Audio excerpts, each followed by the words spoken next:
So here I'm going to show you how to make a 1, 2 and 3 stem switch. You'll need some thread, a needle, scissors, some weft and some shoelaces. I start by cutting off the plastic ends of the shoelace, and you'll see that on shop bought weft it's actually doubled over, so the side that looks like it's got more weaving on it I just put in towards the shoelace so you can't see it. So I start off sewing the weft at the bottom of the shoelace. I find it's easiest, instead of trying to wrap the weft around each time, to actually just twist the shoelace and it will wind itself up. So you want to start at the bottom and just start spiraling the weft all the way up the shoelace.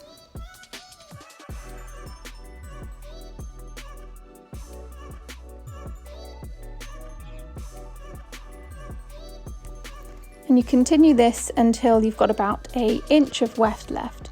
And when you do, if you just fold the shoelace over so it creates a loop, cut off the end, tuck it in, and just stitch the two bits of shoelace together.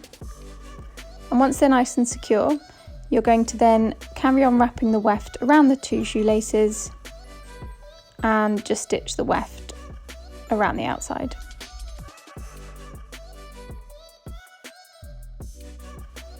Once it's nice and secure, then just tie it off with a little double knot and cut your thread. And here you have your 1 stem switch. For a 2 stem switch, you just start it off exactly the same way as you did for the 1 stem switch.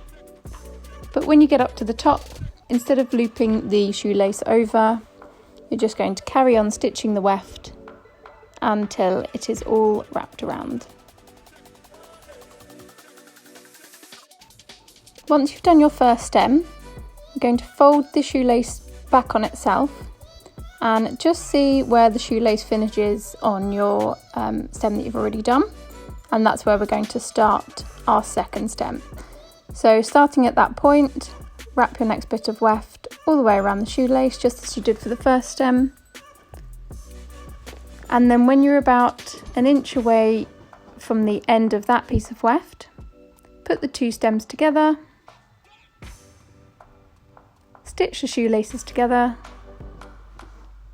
and then stitch the remaining weft around the doubled over piece of shoelace. Secure with a double knot, trim your ends, and here you have your 2 stem switch. So that's your 1 and 2 stem switch complete. For the 3 stem, we'll use the same techniques for the 1 and the 2 stem.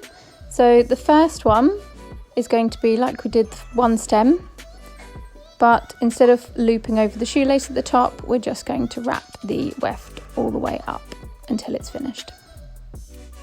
Now, using the same method as the 2 stem, we're going to create another 2 stem but not secure the top. Before we secure the top, we're going to add the 1 stem to the side of the 2 stem that doesn't have any weft left out. We're just going to stitch it together with some thread and then add that side to the opposite side that still has some weft hanging out. Stitch the 2 together and then wrap the weft around the outside of all 3 stems. Secure with a double knot and trim your ends. So you'd use a switch if you wanted a hairpiece that was nice and fine at the beginning, so it didn't start with a lot of bulk, but because of these stems it does mean that you are restricted with your styling. So you'd want a 2 stem for rope twists and a 3 stem if you knew you were going to be doing lots of plaits. This way you get nice even sections.